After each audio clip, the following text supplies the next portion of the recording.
It's frankly difficult, if not downright impossible, to think of another game as near and dear to my heart as Age of Empires 2. The very first video game I ever played, it quite literally started me down the path of loving real-time strategy, gaming, and everything else about this hobby the way that I do. I'll never forget my dad coming home with that beautiful blue box, firing up the game's CD-ROM, and eventually letting me hop on our family PC to take a crack at it. I promptly fell in love, and the rest, as they say, is history. I'm still a regular enjoyer of all different Age games, whether it's booting up Age of Mythology for my yearly replay, or hopping on AoE 4 with some friends for casual showdowns whenever we have the time. These roots obviously run quite deep, and when Victors and Vanquished was announced back on February 23rd, I was pretty hyped for yet another excuse to revisit some classic Age of Empires 2 action. As someone generally removed from the community modding scene, I had never experienced any of the revamped scenarios coming with the DLC, and was super excited to try out those classics, along with the 5 brand new missions being added alongside them. While there were some concerns about its price, and the repackaging of existing fan-made content, most players seemed excited, or at least willing to give it a shot. It also helped that Ramsey Abdul Rahim, aka Philadelphia, the original community creator behind much of the DLC's reimagined content, was heavily involved as a now employee at Forgotten Empires. But after the DLC dropped on March 14th, Steam reviews quickly plummeted into mostly negative territory. Despite gripes about bugs, which we'll talk about, and scenario design, which we'll also talk about, player pushback was largely focused on price, which, while less than the cost of Age 2's last couple add-ons, many still criticized as too high for what was on offer. So, is Victors and Vanquished really a lazy, phoned-in cash grab? Does the DLC actually earn its 13 USD price tag? Or does it land somewhere in the middle? Despite some missteps and valid criticism, Victors and Vanquished doesn't quite deserve the thrashing it's been subjected to. At least not to this degree.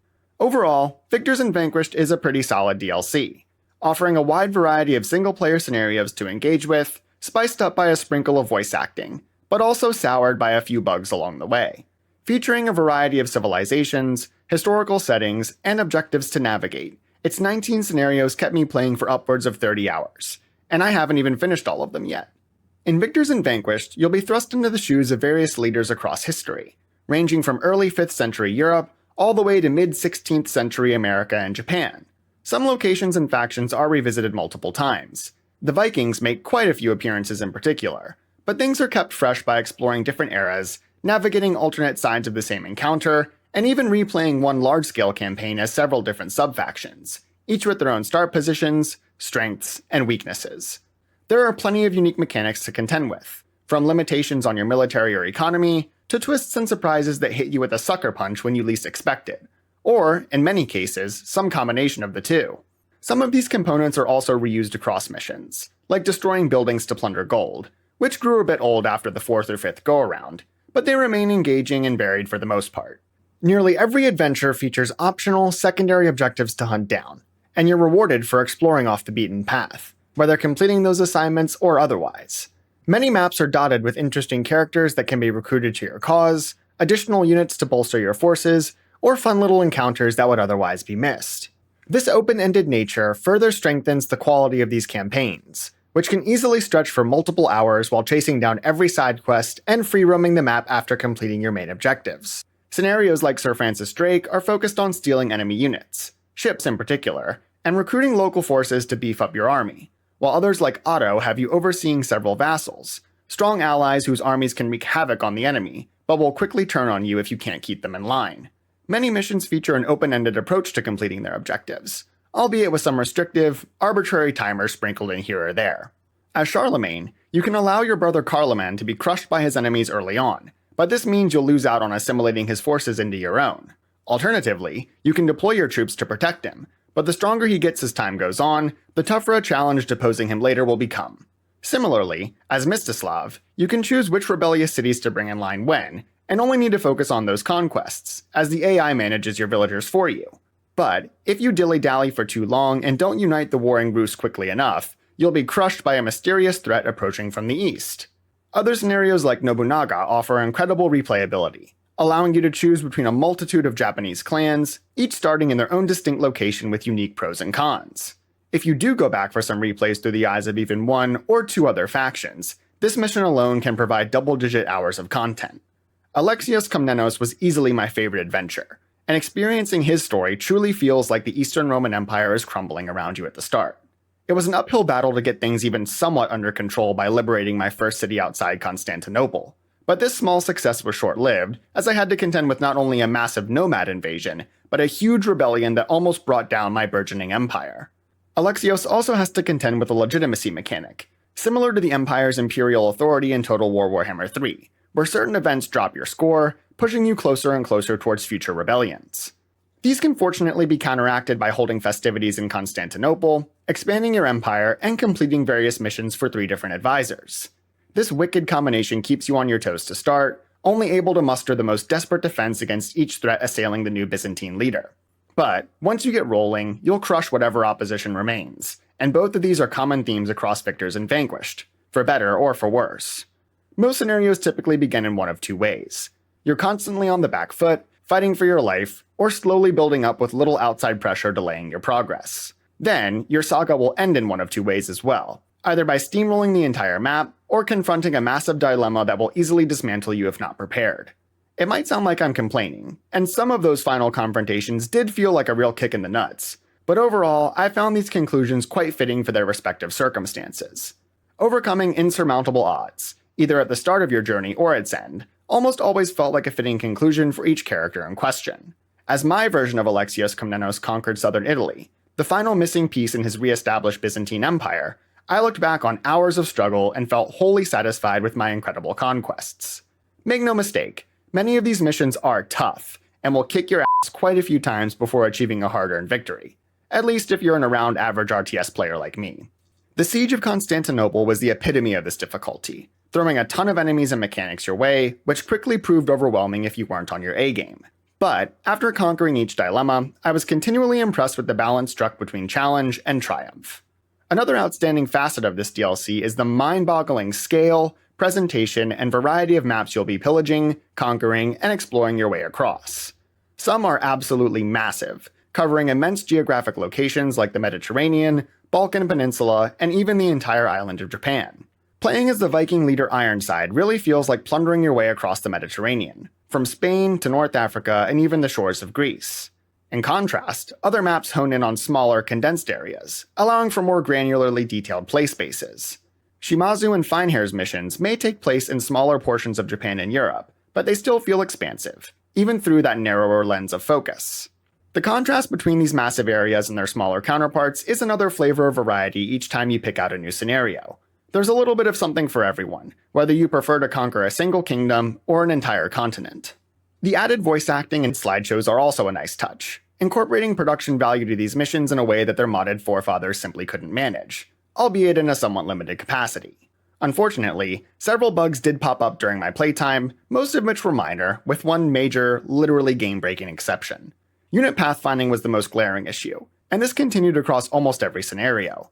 While my soldiers seemed to navigate fine for the most part, they would occasionally take awkward routes around buildings and other environmental obstacles. Mildly annoying when it only slowed them down, but quite painful when causing a bottleneck that allowed the enemy to massacre them handily.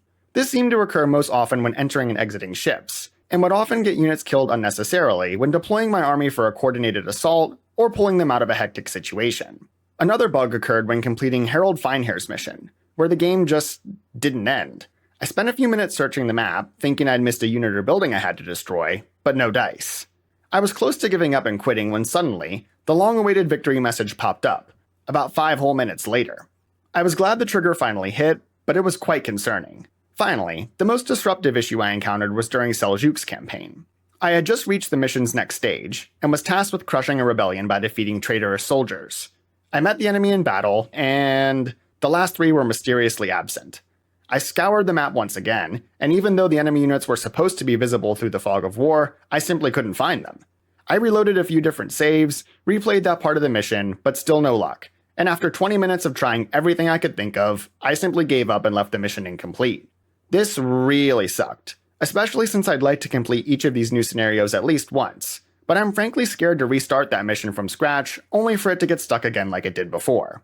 Game-breaking bugs are never acceptable, and I really hope this issue, and any others of the same variety, are identified and patched out ASAP.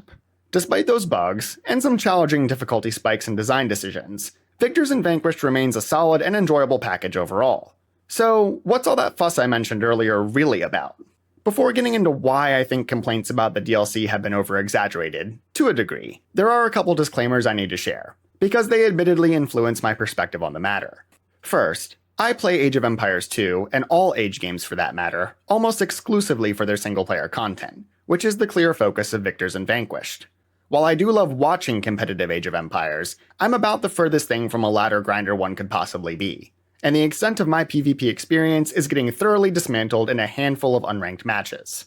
I understand why PvP-minded fans find Victors and Vanquished lacking, but, to be fair, Forgotten Empires was always forthcoming about what this DLC would bring to the table. And while it's certainly fair to be disappointed by the absence of new multiplayer content, you knew what you'd be getting, or not, from the start. Secondly, as I mentioned earlier, consuming community-created content just isn't my shtick. Not just for Age of Empires 2, but all of the games I partake in.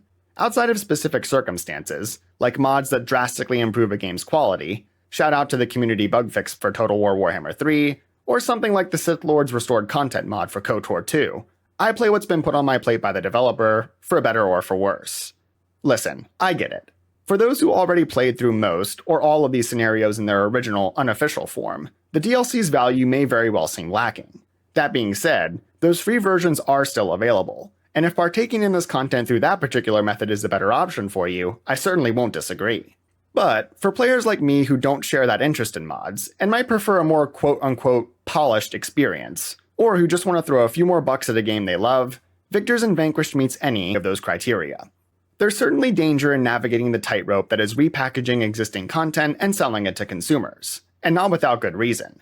In recent years, our industry has seen a massive influx of remasters, remakes, and reimaginings of games that have already been released, and the results have been mixed, to say the least. Some, like Dead Space and the Tomb Raider trilogy, have reimagined beloved masterpieces to great success and acclaim.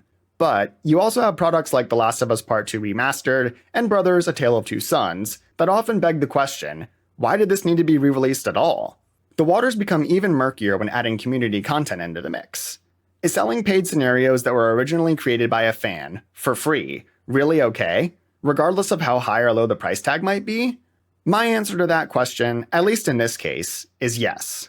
The main concern for many is the DLC's price. And while I will happily admit it could have been slashed to 10-ish US dollars, and will gladly advocate for a small price cut if that means more players give it a shot, charging $13 for this content is a far cry from some of the overpriced scams we continue to see.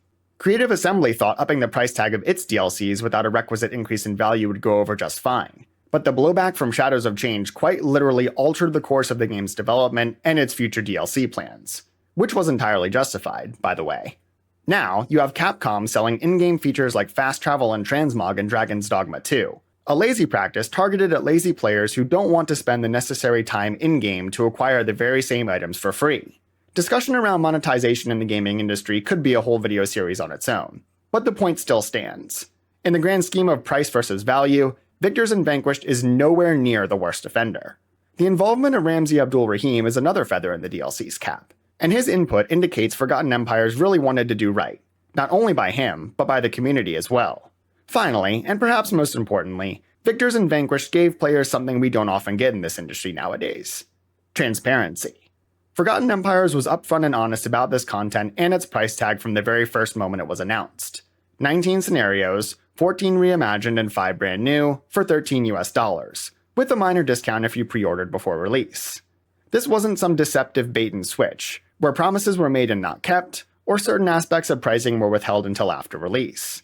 Victors and Vanquished was straight up from the start, and while calling out a lack of bug fixes and in-game issues is more than justified, roasting the DLC over its content when we all knew what to expect isn't.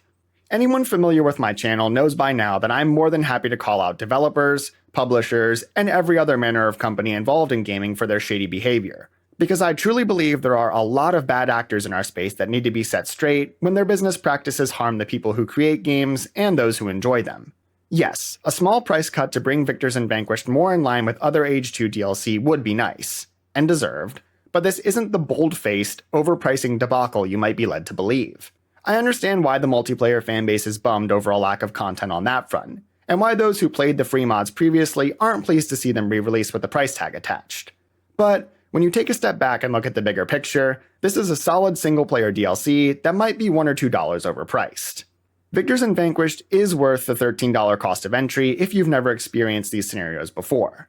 And for those skeptical of its value, or who simply can't get on board with the current pricing, I'd highly recommend picking it up the next time a sale rolls around, because these adventures really are worth experiencing. Thanks for watching. If you enjoyed this video, make sure to like and subscribe for more gaming content, and I'd love to hear your thoughts on Victors and Vanquished in the comments below. You're a real one and I appreciate you. Catch you later, homies.